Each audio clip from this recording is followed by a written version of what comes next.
Hello there. Welcome to Justice Served TV. Michael Bryant here. Happy MLK Day.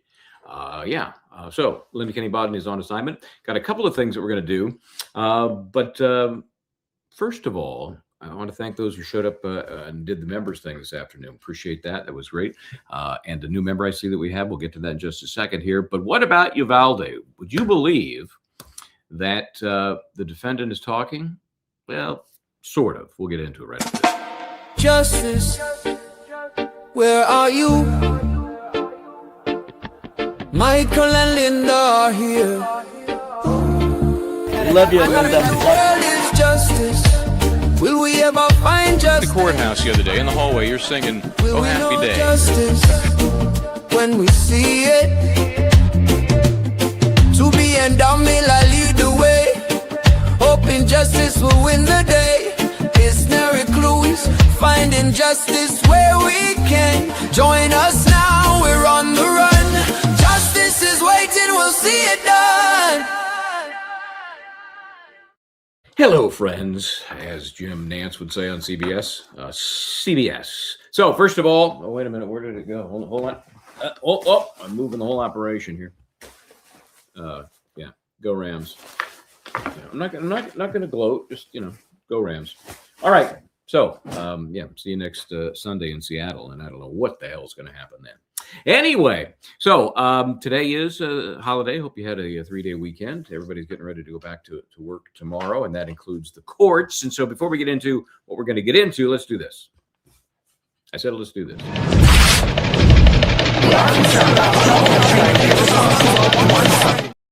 Okay, last Friday in the, I don't want to even name the guy, so I'll call it the Charlie Kirk assassination case, alleged assassination. A couple of things happened. First of all, the defense is in there in court wanting to disqualify the entire prosecution team. Why? Apparently, the 18-year-old adult, I guess 18, that's redundant, the 18-year-old adult daughter of one of the prosecutors was texting at the time of the event. This person was at the event where the shooting took place. And I saw the exchange. And if there ain't more than that, I don't see how it could possibly lead to disqualification of the entire prosecutorial team. But it was really just a back and forth like, hey, Charlie Kirk's been shot. And then the prosecutor said, oh my gosh, or oh my. And then it was more narrative from the person at the event. And then, it was nothing that would suggest bias or any sort of predetermination as to guilt of whomever it was that shot Charlie Kirk. And at the time that text stream was going back and forth, nobody had a clue about anything. So anyway, the court said, no, not enough. But it did leave open the opportunity for maybe an evidentiary hearing to see if there is, in fact, some sort of conflict that should lead to the DQ of the entire prosecution team. I think that is highly unlikely, not bloody likely. But they had one other thing that happened there. It had to do with the cameras. Apparently, the video camera dude was on, as we see so often, on the defendant, just pretty much a single shot of the defendant. And there was some lip reading going on. So the court got mad, barred the video camera operator from shooting the defendant, which really puts a cramp in the whole, televising the process. You kind of want to see the person who's on trial. So we'll see if that changes through the course of the pretrial hearings and ultimately the trial. But during Friday's hearing, no more shots of the defendant. So they had to cut that loose. The still photographer was allowed to continue shooting the defendant because I don't think you can read lips based on still photography. Okay, so anyway, that's what was going on there. They will have a chance to continue these various arguments, but until the court decides whether the prosecution is even the right prosecution team, it's hard to go forward with any pretrial type activity because what if you don't have the right prosecutor? So speaking of prosecutors, obviously this Friday is the Aidan Carney case in attempting to recuse Robert Cosgrove. That also will trigger when and where the motion to dismiss will be heard if Cosgrove is removed from the case and there is no likely replacement. The cases could go away. We saw it happen with one of the three that were originally filed, and now two remain. It could happen. Or the court could say, screw it, I'm going to leave Cosgrove in place. Maybe it's an appellate issue down the road. If there's a conviction, with the court thinking in the back of his mind, not a great case for the prosecution anyway. So the likelihood of a conviction, slim and none. Perhaps Friday we'll be up there to report on that and get all the goodies for you. One other thing, where did it go? Oh, Canero, one of the other cases we've been following. They have a sick juror, so they called it on Friday. There was no court on Friday. They will be back at it tomorrow. Back on the stand will be Richard Zarillo. He is a retired Colts Neck detective. So they are continuing to tell the story of the prosecution's belief that the defendant in the case, Paul Canero, killed his brother's wife, his brother's 2 kids, set his brother's house and his own house on fire to cover up the crime, perhaps. Why? Money. He'd been tapping into the joint business operation Till, and either was found out, was afraid to be found out, was afraid to be caught, was afraid to be jailed for some sort of embezzlement, and now he's looking at some very serious 4 murder charges, 2 arson charges, and some weapons-related charges as well, and that is underway in Monmouth County, New Jersey. All right, so they will be back at it tomorrow as well. This case will be back at it too. This is the Uvalde case. This, of course, is the case in which this man, Adrian Gonzales, is accused 29 counts of child endangering or child endangerment. And so on Friday, they played what could be the only thing they hear from the defendant, the jury, that is. Not sure if he's going to take the stand or not. It's an unusual case. Obviously, it's not a death penalty case. The penalties are up to 2 years in jail. Normally, and we've had this conversation before, a felony is delineated quite often by the penalty. Anything more than a year is a felony, anything less is a misdemeanor. And where you go to enjoy your time convicted. Most of the time, over a year, you're going to state prison. Less than a year, county lockup. Okay, there are variations. This is one of them. Max penalty here is 2 years in county jail, not prison, per count.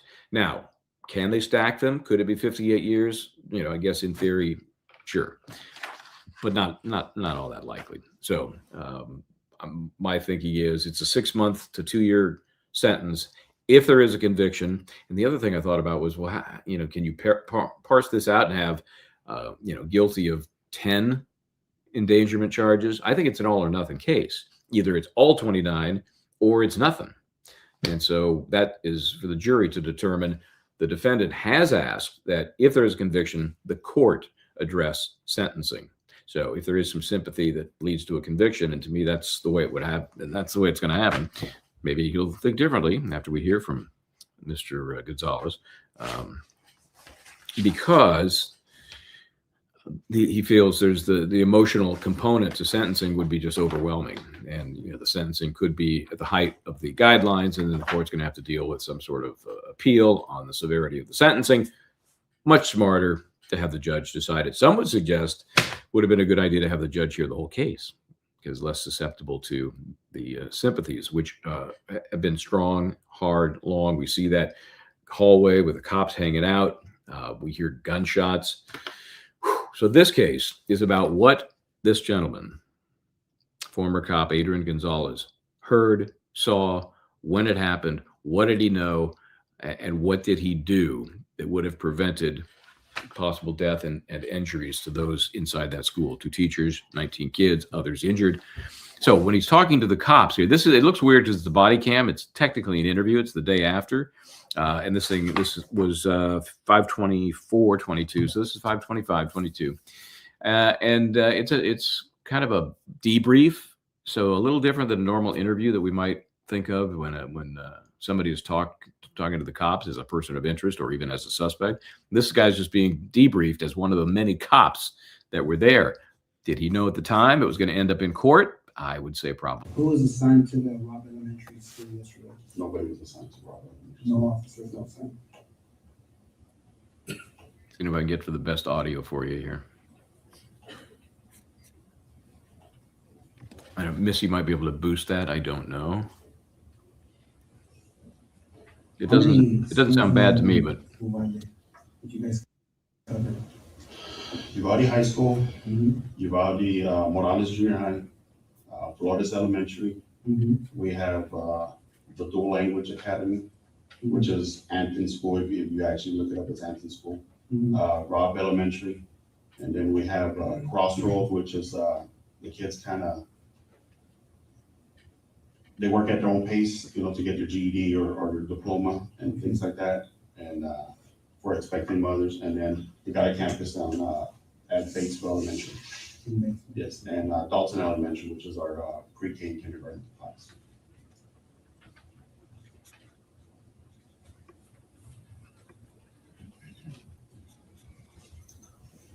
So during the day, are you guys assigned marked units? Yes, we have a market unit. Okay. I learned a couple of things when I was listening to this again on Friday. Let me interject here. First of all, remember there was no officer assigned to Robb Elementary, not as a normal course. I thought he had been responding, Gonzales, to the crash, which was the shooter in a truck coming to the school. He really wasn't. He was actually sent there once there was a shooter identified or a man running toward the school was identified. So he didn't come upon the scene as innocently as I originally thought. Okay.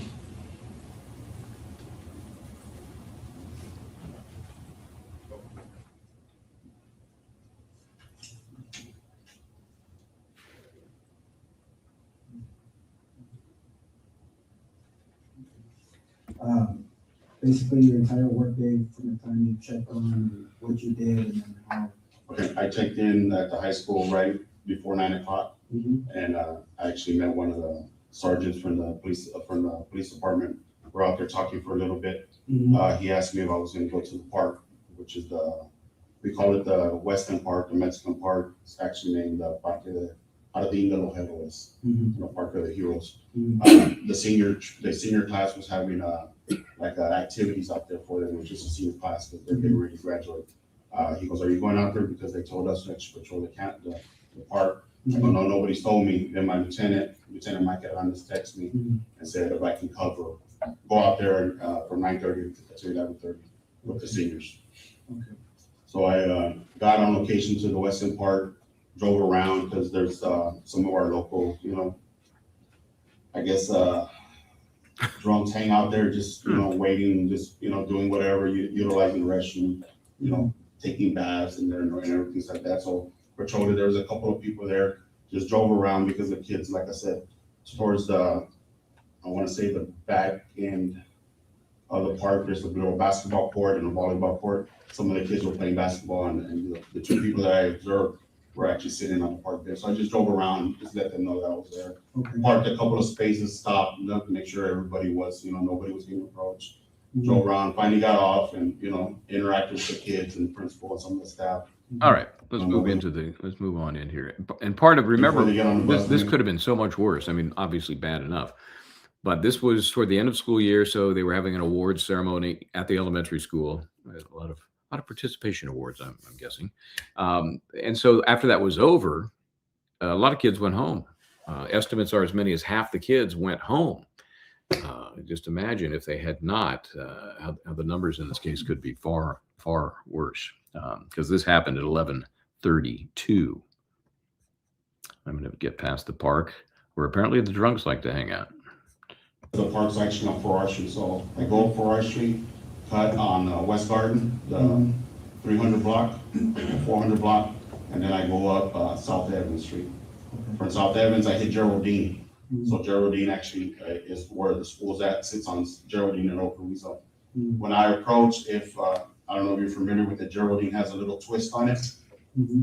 Okay, towards the back of the school where the vehicle was at, Yes. like a half a block up, there's a little twist. So when I came up, I heard the traffic.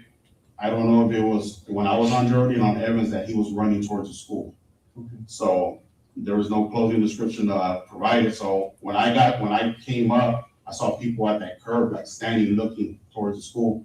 So when I came up to school, I observed the truck inside I'd say a bar ditch, but it has like a concrete where I guess the water sits, so it doesn't sit, so it flows. It was sitting in there, and the rails were all broken up and stuff like that. So when I came up, the actual back gate, the teacher, I guess it's a teacher parking lot. There's a teacher parking lot towards the Old Carrizo, and there's a teacher, I guess the teachers that have classrooms in that where the shooting happened, parked there. Okay.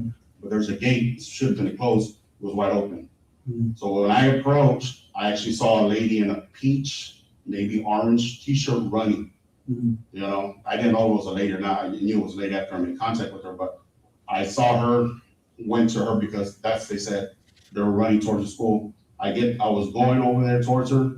No sirens, just light, red and blue lights. I see her fall in a dust of cloud. Mhm. So I get to her and I realize she's one of the coaches. I don't know her name, she's dark complected coach, short hair, boyish, tomboyish coach. Mhm. Interesting here, because later on he'll tell us that focus on this woman gave him what he called tunnel vision. Now, is that helpful? Because that made it less likely he could see the suspect or where he was going, or is that harmful because he was less likely to see the suspect or where he might be going? And she tells me, he's over there, he's over there. I go, who's over there? He goes, he's over there, the shooter. He's wearing black, he's wearing black. I go, where? So when I turn, actually, my vehicle's still there. At the school, it's the Crown Vic that says UCISD.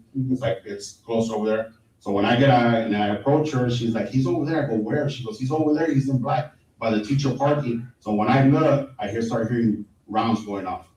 I don't know where they're coming from, but I just know they're getting muffled. They're behind the building. Mhm. So then I hear like banging. So I think I under my radar, I don't know if I break. I said, hey, shots fired at Rob School. And then I tell him, the general location where he's at. So I start moving up, trying to get from front of my vehicle to the back. There was the only thing that was the tree and then the building. So I started walking towards there, and then I see an officer, one of the PD officers coming, and then all of a sudden I see like glass coming out and firing, somebody firing at glass, a couple of rounds come out of the glass, and I tell the PD officer, get back, it's coming from over there. Mhm. So we get there, I want to say Sergeant Page from the Uvalde Police Department show up, Mhm. and the chief show up, Chief Adrian show up. Okay. So the chief, Donald Page and myself go in on one side, Lieutenant Martinez from the Uvalde Police Department and Sergeant Canales come in through the other side, to the back door. And What door did you enter? I entered the door where my vehicle's at, so it's gonna be the south door. Okay. Because the school's right here, Yes, and then there's a big field, yes, and then this is a ravine, right? yes. And this is where the vehicle was. So you approached, There's a gate, right? right there, yes, Okay. there's a gate, yes. Okay. So you parked here? No, I drove in, because like I say, I saw that lady running. Mhm. She was actually about right here in this area. Okay. So I made contact with her. There's like a breezeway with the kids, like an onyx. Yes. Okay, I made contact with her and she tells me he's over here. She's pointing this way. He's over there. He's dressed in black. I go, where? She goes to the teacher parking lot. I want to say I saw a black car at that end. And then I started hearing the rounds go off and they're like banging, like somebody hitting a metal door. Mhm. I can't see nothing because it's behind the building. I can't see it. Mhm. So I notify everybody on the radio the best I could. And then, as soon as I start walking over there, I see the rounds come out of the window. Okay, now, up to this point, I don't see that there's a problem. He gets there, he's told where the shooter is, although he says he never saw the shooter. And remember this, think back to day one of the trial, where one of the teachers put the shooter on the same side of the building as this officer. There was a big problem with Brady violations. That statement she made to the prosecution in December, just this past December, was never made available to the defense. They couldn't plan for it, prepare for it, strategize around it. Mistrial request was made, denied. The court offered to have the jury ignore all of that witness's testimony, but in a bizarre twist of fate, the defense said, let me cross-examine her, and then we'll decide. And ultimately, her testimony was disallowed, and the jury is told, remember that teacher was here for a day and a half? Don't worry about it. Don't consider her testimony for any purpose. And then they moved on.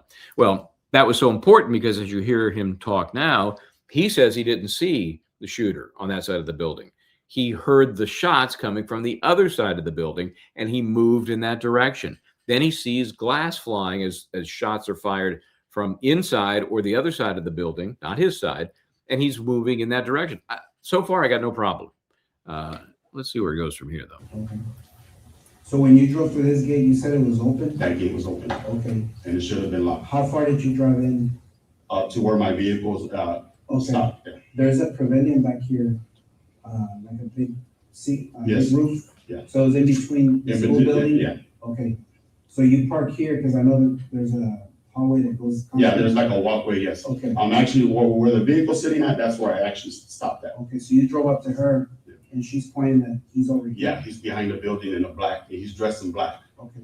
And when you drove through, did you see I anybody? didn't see anybody. Okay. Does your unit have a camera? No. So there's no audio, video in your? No. there's no- Okay. Do you guys wear body cameras? Mistake. Jeep.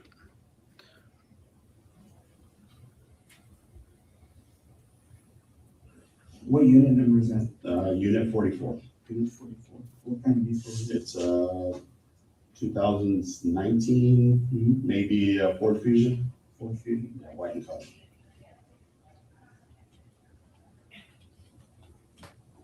Okay. So you drove up to her, she's pointing this way, and when you're talking to her, that's when you start hearing? Yeah, she said, he's over there. I go, where? She goes, he's over there by the parking lot. And then she goes, he's dressed in black, and then I hear the rounds go off. Okay. Because there's a door right here, right? Yes, there's a door, School? yes. All right. There's actually a door, windows there's here, and then there's a side door right there. here? Yes. Okay. That's where we made entry with the chief and Sergeant Donald Page. Okay, so you and Paige came through here. Okay. And I want to say Lieutenant Martinez and Sergeant Canales from the PD came in through that back door because we're facing each other. Yes, Okay. And Canales, you said? yes.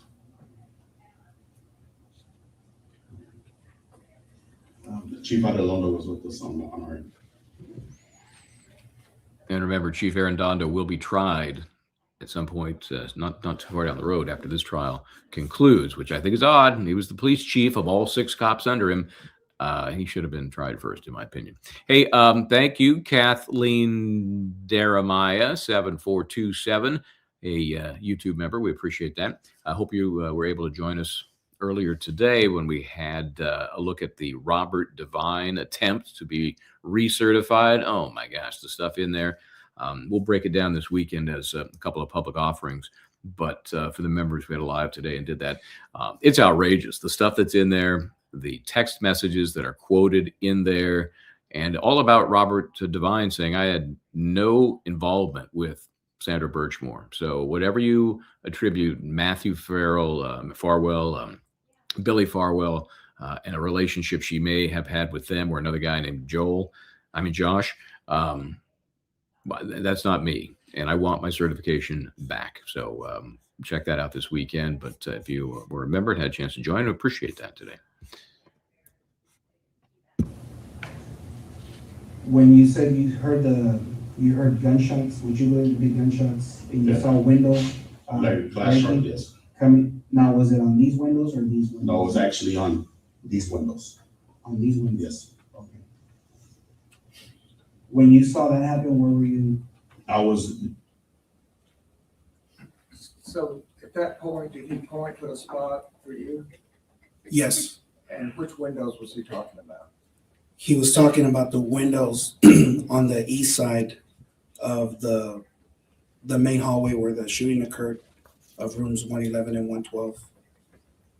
And Obviously, they're bringing this in through this witness did the interview. So if you're looking at the school structure, he's coming in from the south. The east side is the other side of the building where apparently either shots are coming out of, and then of course the west side is the opposite. And that's what we're trying to find out here. Where it sounds to me like the bullets were exiting that side of the building.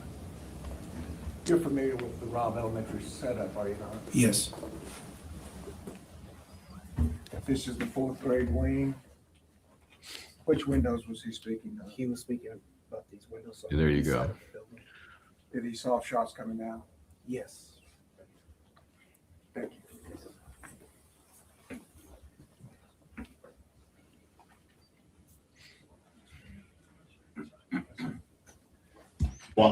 Inside the school? just, when we opened the doors, it looked like, have you ever seen somebody sell a fire extinguisher?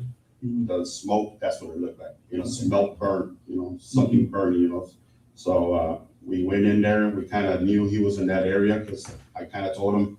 I don't remember if I told him, hey, it's like 3 windows down, 3 or 4 windows down. He's in there. So we kind of all, you know, came in together. And I didn't see Lieutenant Martinez get hit, but I don't know what he did. That he started firing, and then you see him go like that, and everybody swooped back.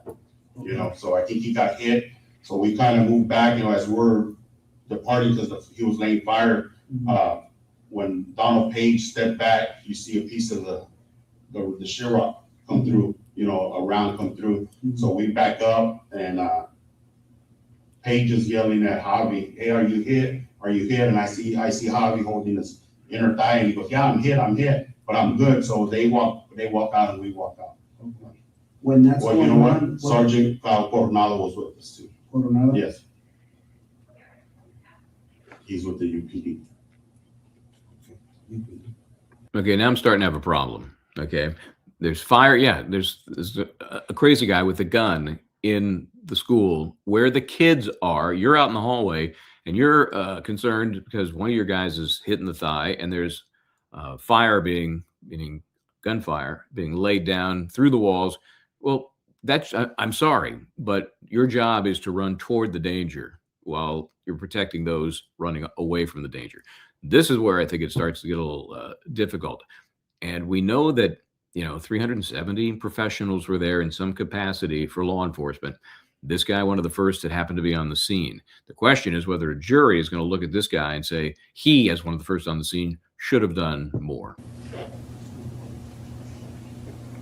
Are you inside the building? I want to say I'm going to be by the first classroom right here. Okay. Do you know what number it is? No, like I said, there's a hallway. Yes. It's a hallway, so I'm going to be the first one right here. Then I want to say Paige is right here.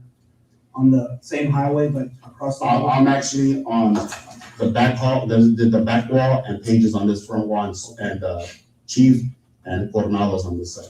Okay.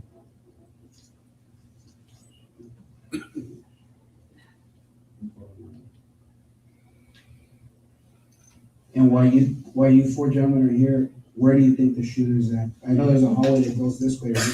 Yeah, that's going to be further more to the end over Okay. here. Yeah.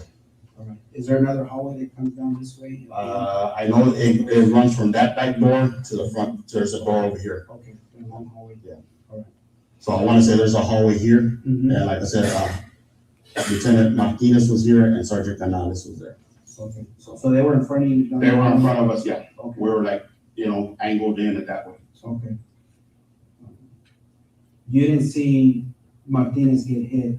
No. But when did you notice that he might be? Because he's brought it down, and then I heard Paige tell him, "Are you hit? Are you hit?" And he said, "Yeah," and he like moved backwards, and everybody kind of went back because he started laying around. So I don't know. Like I said, I talked to him. He said he kind of peeked in, and that's when the rounds went in. But he said he never saw him. Mhm. So the classrooms were dark.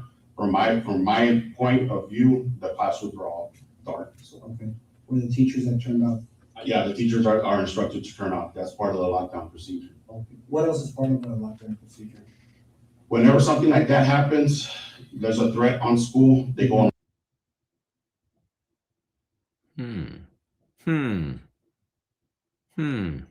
Interesting. Why did it do that? Or it's called a Raptor system, Mm-hmm. and that sends automatic notification to everybody on campus, all the teachers through the. That's a little software program he's talking about, which unfortunately is common these days, where it's like a private alert system through an app. A couple questions here, or comments I think are important. Let's take a look at this. And you may be right, maybe absolutely right, Donnie Wahlberg. From the jury, I'd wonder why he's the only one on trial. Yeah, I mean, you're going to hear from the defense, scapegoat, scapegoat, scapegoat, scapegoat. Now, that doesn't mean it could backfire on you. The jury could say, you're right. He wasn't the only one there. Next, bring us the next defendant, and we will stick it to that person too. So saying I wasn't the only one there may not play. It may not play. It depends on the jury, right? There's context to this needs to be considered. Tree 90 official. Shooter crashed his car. Chief treated this as a bailout, fleeing, not as an active shooter. Well, like I said, from this interview, he's already touched on it, and he touches on it a little more. We may get to. It's pretty deep in the interview. He wasn't there because of the car crash. He was called there because somebody identified a shooter. It wasn't for the car crash. He specifically says that, which changes the complexity a little bit. I mean, still, if he's there for the car crash because that's the event that he's called to, great.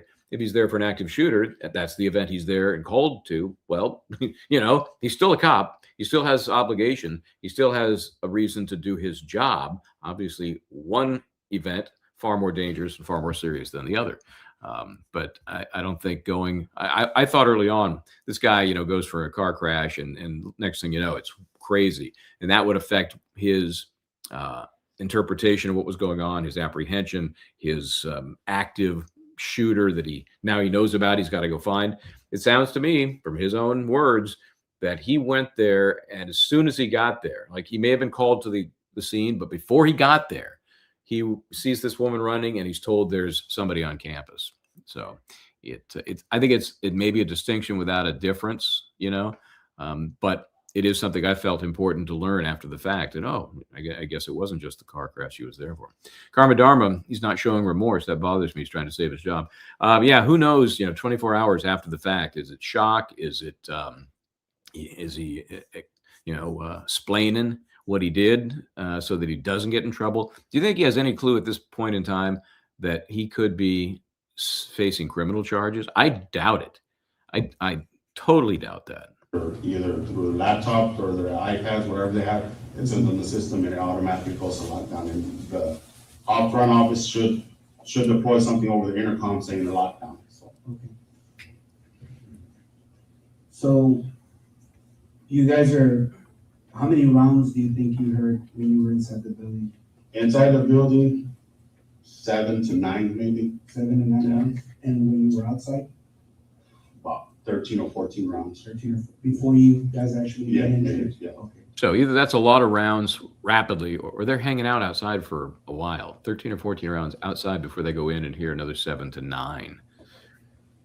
And that's when they start seeing them, coming through the wall. So after Martinez gets injured, what happens right after that? We scoop back and I think we call for the SWAT team to come in. Okay, right. That to me is a problem. I don't know. What do you do after one of you guys is hit and the firing continues? What did he say? We move back? Is that what he said? What was the word he used? We scoot back. We scoot back and called for SWAT. It was me or Sergeant Guatemala because we couldn't break in the restroom. We couldn't break in the hallway. For some reason, our radio overpins don't break inside the buildings, none of the buildings, school buildings. So I think we called them while we were outside. So the four of you, Donald Page, yourself, Chief Arredondo, and Sergeant Coronel, did you exit the same Yes, exit door? the same door. And where did you guys go after that? We held perimeter right there at that door. At the door? Okay. Yeah, I see that. Do you know Okay, where interesting. Martinez and Canales went? Mimi's in the house. I think this is interesting. You thought he might be guilty, but after watching the trial to this point, you've changed your mind. That's very interesting. Can you explain? Can you what one thing you focused on, or two things, whatever it is that makes you think, well, he did all he could, even if it wasn't enough, because that's kind of the defense argument. And Loretta says, I'm not thinking he's blameless, but why aren't they all charged? Again, back to that same question. And the court is going to instruct, I'm sure, that this jury is not to worry themselves with who else might be charged, who else has been charged. They're certainly not going to be made aware of upcoming trials or a trial for Arredondo, who's the chief. That's not their concern. They have to focus on this man and this case. But in their brains, they're gonna wonder, after hearing all the testimony they've heard, hearing about so many cops' names, they're gonna be thinking, why is this dude sitting here all alone? Is that gonna save him, or just piss off the jury more? Uh-oh, I just clicked my button. Did they bust them? I don't know her name. Let me find out where I was. Come out of the glass. Yeah, She goes to the remember teacher parking lot. that. Okay, sorry, I lost my button. There we go. Okay. They're in actually the hallway that runs from that back door to the front door.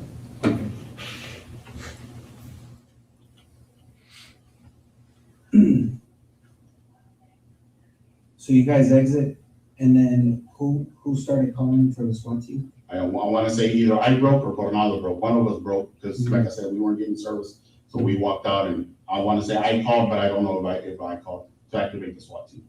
Okay. I called the dispatch. Now, during the break that you guys went outside, were there still No, rounds being no. fired? Okay. How long do you think you guys were out there for?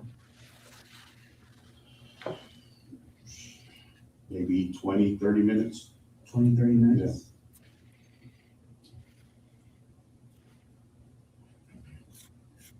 Was there radio traffic going back and forth? Yeah, there was a lot of radio traffic. Okay. I know one of the traffics I heard somebody said, call as many agencies as you can. Okay. But you don't recall who it was? Okay. Now, during those 20 to 30 minutes, you said you heard 7 to 9 rounds while you were approaching the building, right? That's when the glass is breaking that you said on this side? Yes. Okay. And then you went It's all 7 inside? around, 9 inside. Inside? Yes, outside was You more. heard 13 to 14 on the outside? Yeah. Okay, all right. And then this was inside? Because I know Chief out of London stayed close in the hallway, Mhm. and we're trying to, I remember talking to, I want to say Officer Salcedo, Mhm. and there was a female trooper that was with him, and I told him to stay where they're at because glass, they were shooting out the window. Mhm. And if you look from that window that's broken, there's a hallway, classroom hallway, and then there's another one. And I want to say Lieutenant Hernandez came up there, and I told him to keep the other hallway clear because that had a straight shot, Mhm. line of fire, so nobody, nobody else, none of the blue guys can get there. So I told him, keep that area open. So Okay. When you come back outside and you guys radio for the SWAT team and you're requesting assistance, you guys were out there for 20 to 30 minutes. Did you hear any more gunshots? no more. So everything just got quiet? Quiet. All right. So they're out there for 30 minutes, but if this is true and the gunshots had ended before they went outside, it starts to narrow that outrageous 77 minutes that we've talked about. SoCo's SLP Adrian did not have line of sight on the shooter. The next few cops on the scene did have line of sight, but didn't come into the parking lot where they could have neutralized the shooter. What other folks did or didn't do, not subject in this trial, although obviously it has some impact. But here's the issue with this guy that I think helps him. The point at which they are in the school and they hear another 7 to 9 shots. That's the point at which they should have acted, in my opinion. They now know where the shooter is. How do they know? Oh, I don't know. One of the guys is shot and there are bullets coming through the wall. You got to run into that. But he didn't. He stayed put. What helps him, in my opinion, is that there were no more shots after that. Okay, that's when they went outside and they're hanging out for 20, 30 minutes. Boy, sure hope SWAT gets here soon. If there were truly no more shots after that, meaning none of the children or others being injured that day or killed that day were injured or killed, then you now are focusing on the time right up to the point he left the building. It's not a get out of jail free card, in my opinion, but it does focus you on that very brief period of time when he and a few buddies are in the hallway, shots are flying through the wall, and you're not doing anything. You're not. And then soon after that, you scoot out of the building. Was there teachers running out, or could you see any students in the hallway? No. Okay. So initially, when you guys made entry, the doors were closed, The you saw doors were lights were off, yes, lights were off. Yes. no kids were. No kids were running around. The thing is, on the lockdown, it's everything quiet. They hide, take cover, and complete the silence. We teach them, if they have cell phones, turn them off or silence them.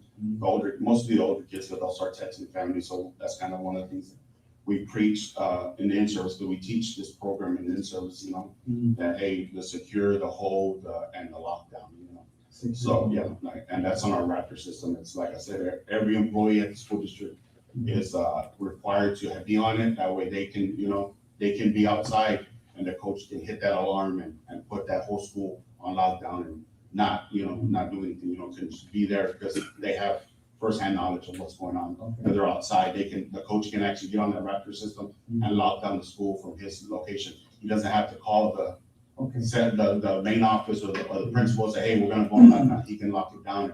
Everybody, it's a mass text, or get a mass alert, your phone bill goes off and it gives you an alert. so any faculty Any member, faculty police member. officer, any employee?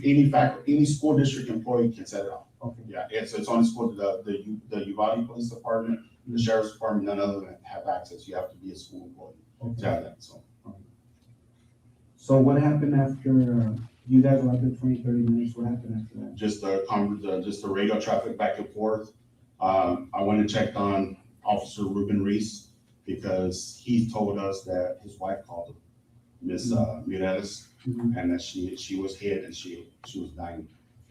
You went to go check I up? checked on him. He was in one of the back of the patrol. I want to say Lieutenant Paragas's unit. He was sitting in there with Lieutenant McLeod. I was trying to, calm him. Because he had already gotten. Because he got a call from his wife and Detective Rodriguez and Lieutenant Hernandez. He tried to make entry and they held him back from going in. And they took his duty pistol away because he wanted to go in. So Mhm. after he received that phone call. So they actually had to take his gun away and sit him down, so. What happened after that? I wanna say we started pulling kids out from the first classroom. If you look at the, Again, this is where he goes into what he and another officer did to pull kids, again, after the fact from other classrooms. Tree 90, again, dispatch didn't pass accurate information from the funeral home who called them. You'll remember that 911 call from the pastor. It was, wow, powerful. He sees the guy running and he sees the shootings begin. That's probably true. But once you get to the scene, what the dispatch has told you becomes far less relevant. The dispatch gives you whatever they know from their numerous calls to put you on the scene. Once he gets there, you got to trust your eyes and ears and training far more than dispatch. At that point, dispatch is, they got me here. Okay. I don't know that what he did was affected by what dispatch did or did not do.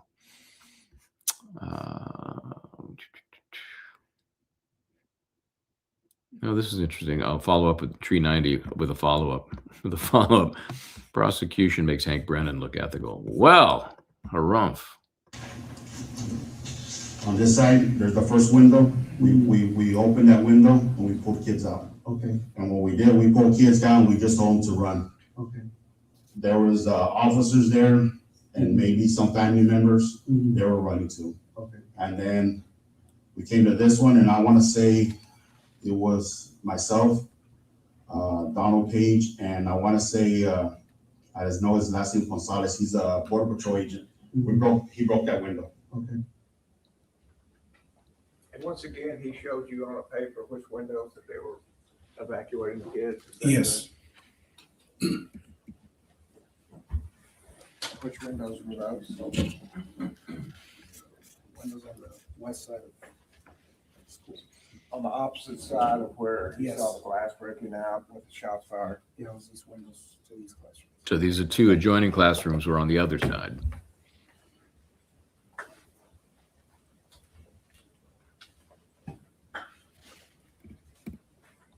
Broke that window, and then we pulled kids out of there, and we just went strategically all the way down, pulling kids out of the windows, breaking windows. When you guys were pulling kids out of the classrooms through the windows, did you notice that any of the kids were injured? No, none of the kids were injured, yes. Only from the So broken all the glass. kids that were on That these just sounds windows dangerous to me. were removed safely? They were removed, yes. Okay, and they were taken to the front of? They were taken towards that gate where that I came in.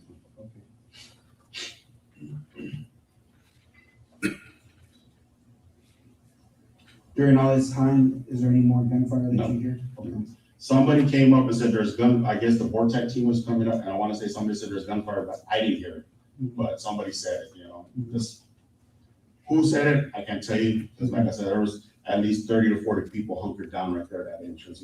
30 or 40 people hunkered down there. Now, again, if in fact the last shots had been fired that 20, 30 plus minutes before they even began taking kids out of the classroom windows, the damage is done. It's over at that point. But still, the shooter is in there. He hasn't been neutralized yet, which he will be by the Border Patrol team. But if there aren't further deaths after that or injuries after that, jury could find that that small window of time that he failed to act, and he did, isn't enough to saddle him with all of the endangerment charges he's been that have been leveled against him. People waiting to, get there and stuff like that. I guess the Vortex team was waiting for their guys, and troopers were getting there. Everybody it was just a big old cluster. It was a big old cluster. Bleep. What happened after that? After that, I guess the Vortex team got there, and I want to say I ran from this location. There's another part of the school here that runs a fence line. Yes. I ran there, and I went and got some master keys, Canadian master keys to the classroom. Who did you grab them from? Cubish, I know he's one of the mains guys, one of the second guy in command with the mains. I know his last name is Cubish. Yeah, I actually met him by the cafeteria. So what do you think of that? Met him there, and he gave me the keys. Good, and bad? said, "There He goes and gets the are keys so they master can or something." He said, stop breaking windows. Open all the doors. Okay. Now, you were by the door for 20 to 30 minutes, and then you said you went to go check up on Ruben. Reese? Yes.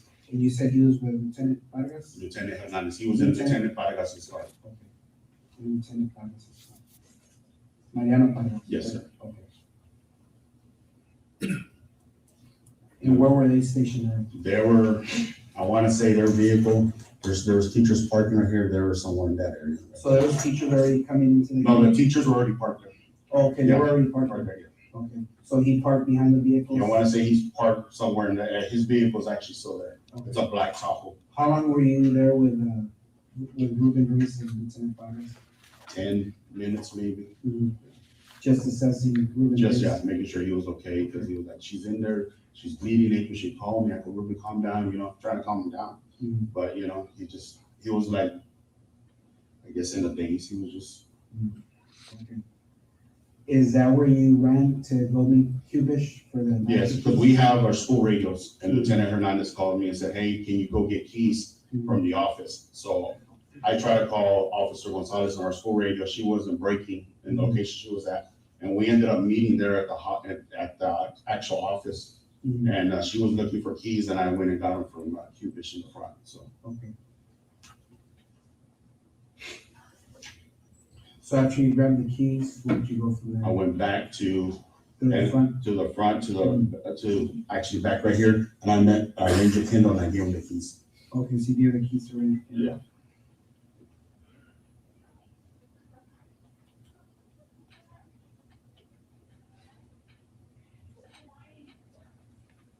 Okay, what happened after that? They made entry. Before they made entry, we're there, we set up EMS right there at the door, at least 3 or 4 stretchers. And then I grabbed some gloves, and they made entry. They said it was clear, and they started pulling bodies out, and we started, pulling kids out. Yeah, nasty. And so Melissa has a good point here, because that whole magnet system was really a way to defeat the locking mechanism. And they, most of the teachers had these magnets, kind of like a fob system, but unofficial. And so clearly the school itself was not secured. The guy was able to just walk in one of many doors that were unlocked. And we know that there was one that was propped open by another teacher who has testified and has been blamed in some way for, making access to the school even easier than it could have been. But it sounds to me like he could try a couple of doors and get in because of the system they were using to defeat the locking mechanism. During this whole time that you're grabbing the keys, did you ever hear any gunfire? No. So the last time you heard gunfire was when you were in here Yes, when Lieutenant Martinez got and here. you guys pulled back Yes. to the rear. Do you remember who was with Ryan Kendall? No.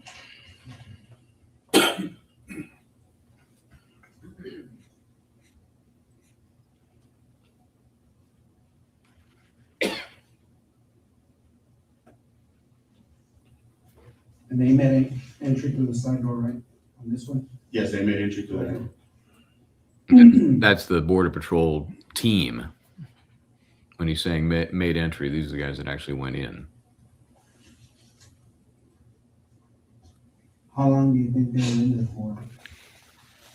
I was in there for maybe 3 or 4 minutes, and then they started pulling everybody out. One of the border patrol agents said only medics are allowed in there, you know, to work on kids. And when I walked out, they were working on missing it. That's right there at the door. And That door, yes. okay.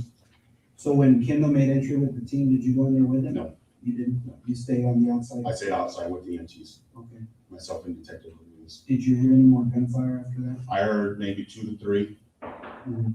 That was it. And those would have been the shots that killed the shooter.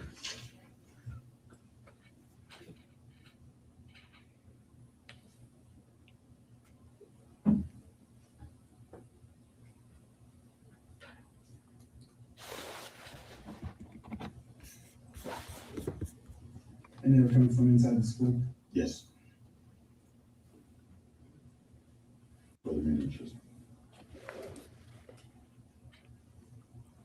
I want to say that's going to be Officer Michael Water that made that remark.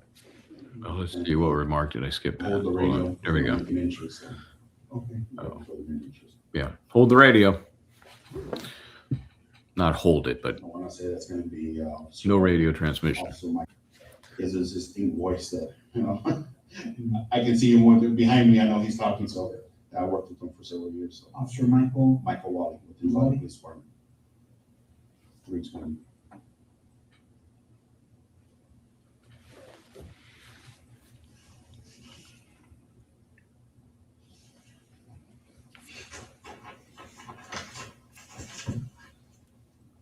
When they made entry, you stayed by the door, and you said, did they return to the door and start handing you kids, or did you go back in? No, we actually went in and I actually went in and tried to see if I could help, but they were just dragging bodies out, you know, taking kids out and stuff. Who did you go in there with? I just followed the group that went in, so Mhm. nobody in particular. So I can tell you right now, I was probably the only CISD in there besides Chief and I think just Chief. The Chief was in. I saw Chief in there, so. Yeah, Chief, who we will soon But see I in was trial. nowhere near him, so. So you two, Chief Arala and yourself, were the only ones from, I want to say From from school Baden district that was in there. Yes. but you didn't go in with the initial? No, I didn't go with Okay. entry team. You just waited? Waited, yes. Okay. Did anybody come back to open the door? Did they say it was clear or anything like that? They cleared the building and then I remember giving somebody the keys because they wanted a secondary search to clear the rest of the classrooms. Okay. So here you have, he's being questioned about whether he went, he entered with the Border Patrol team, and he said, nope, that doesn't bother me because now it's too late. Now the horse has left the barn. Now all of the things he could have done, should have done, might have done, were long before this 77 minutes, and the Border Patrol team went in and finally did their job. Madera Beach caregiver, first of all, good to see you. Always a pleasure. Excuse me for not knowing this case, but in those 30 minutes of doing nothing, did they not think maybe some child was shot, could have survived? There's no doubt about it. And we may get into some of that. There's going to be a limitation on autopsy photos and descriptions, but I would not be surprised to learn that to the degree that it can be done, and that's the tricky part, can you pinpoint time of death that tightly that this person was shot? I'm making this up because I don't want to get into what some of the legitimate gory details are, but maybe the person is shot in the leg, but it hits the femoral artery. Okay, so the person bleeds out, and maybe there's a way to say, well, that would take at least 32 minutes. And so therefore, had somebody gotten to this child sooner, that child would have survived. That may be coming. That may be coming. We just don't know. All we know is that in the 77 minutes, many children and 2 adults were shot and killed. The dividing line for when it would have changed those numbers is very difficult to put an actual stamp on, and the defense and the prosecution have to deal with that in their relative positions here. I know the guys that cleared the hallway where they made it, the hallway that they came in through. I gave the keys to the guys and they cleared those. Or I gave mine to Chief Arredondo. I gave them the keys. I go, here's our master keys, and There's two master keys out, Mhm. so they were checking. Okay. Ranger Kendall had one of the sets? Yes. Okay. How long do you think you waited when they made entry? How long do you think they were in there for? Maybe a couple of minutes, 2 or 3 minutes, yeah. They went in, found the guy in the corner, bang, bang, bang, dead. Started clearing out the victims.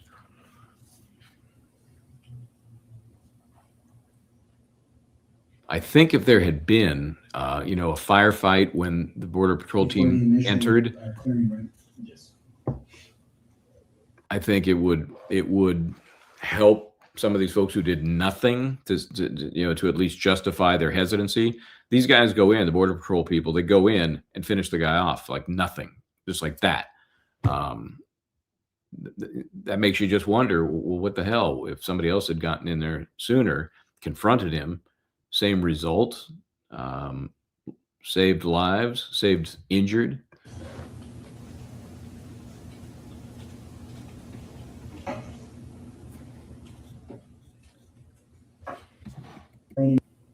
It's very not comfortable. Okay, so you didn't fire any rounds? Didn't fire any rounds, no shots taken. And he had, I think, 46 rounds with him. What were you, is that the uniform you're wearing? Yes. Okay, the exact same Same thing? thing. Minus a tourniquet. I Okay. gave a tourniquet to one of the EMTs and one of the Portec guys, and we were grabbing as many as we can, so I gave him mine. Okay. Because they were prepping, for the victims.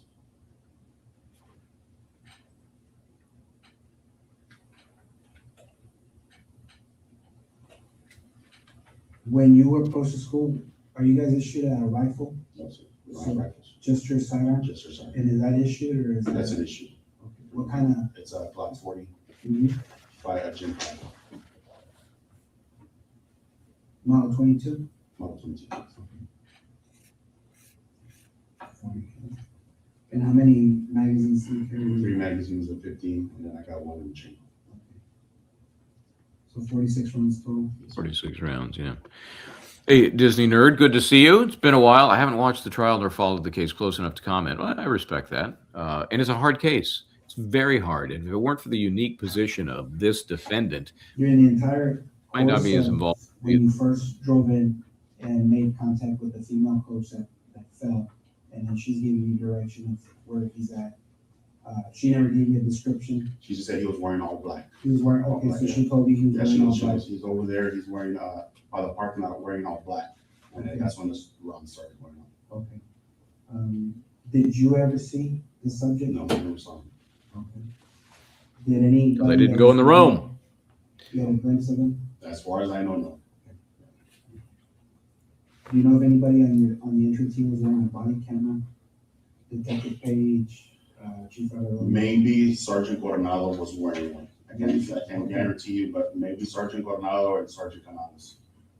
Because Sergeant Page is the sergeant of, I guess he does internal affairs and stuff like that, and the hiring and stuff like that. So I don't know if they carry him and Lieutenant Martinez. I don't know if they got a body cam available. And they're both with Would Uvalde be my PD? police department.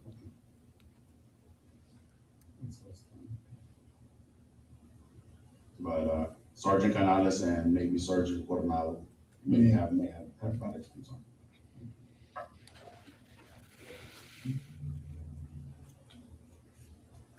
Do you have any questions? No, I'd like to just clarify something, that way we're all on the same sheet. So when you come up here, right, sir? Yes.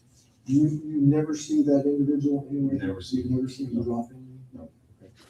And as you're entering that door, right, you're hearing gunfire, correct? No, we never entered the store. So you never went inside the school? Never went inside the school till I got coverage over here, then we made entry. Okay. But as you're standing out here, you're hearing, I heard, I want to ask you about the statement you just made, that I never went in until I got coverage. Yes. We have been talking for Yeah. quite some time. I'll give you the short version of this. They've talked about cover before, like hiding behind a building, hiding behind your car. This coverage he's talking about is somebody coming to take his position. So he's suggesting, Gonzales is saying, maybe I would have gone in or advanced further, but I needed somebody to hold this position, to cover this position before I could do that. I don't know, kind of a lame explanation of why you didn't act as you should have. So this case will continue tomorrow, and we'll keep an eye on it as we will with the Canero case and other items coming and going over the next few days. Once again, Aiden Carney in court in Boston Friday morning. We will be there for that. We'll be there in the area Thursday night to do the show from there as well as we get ready to go into court. Driving into Boston, rush hour morning, nightmare. So I'm giving myself a little help by being up there the night before. Okay, so I know it's a tough case to follow. I get it, but the unique nature of the attempt to find criminal culpability from a cop who did not do enough, if you believe the prosecution. And this is the first of at least 2 trials to come. So like, share, notify, do all those other things, comment, love comments, and we try and get in there and respond as best we can to each and every one of them. And so keep doing that. Keep doing that. We do appreciate it. Okay, let me see. Any other notes and things I got? Oh, I put in the request for Jodine Weber to do our book club. So because we got this book right here, this Jodine Weber book. And, oh, look at it. It's got a built-in light on the book. Anyway, so I'll keep you posted on when that's going to happen. Could be happening as early as next week. All right. Hopefully you had a 3-day weekend to kind of decompress, get ready for the next holiday, right? In the meantime, I am Michael Bryant. This is Justice Served TV, and please, we'll see you tomorrow. Try to do the right thing.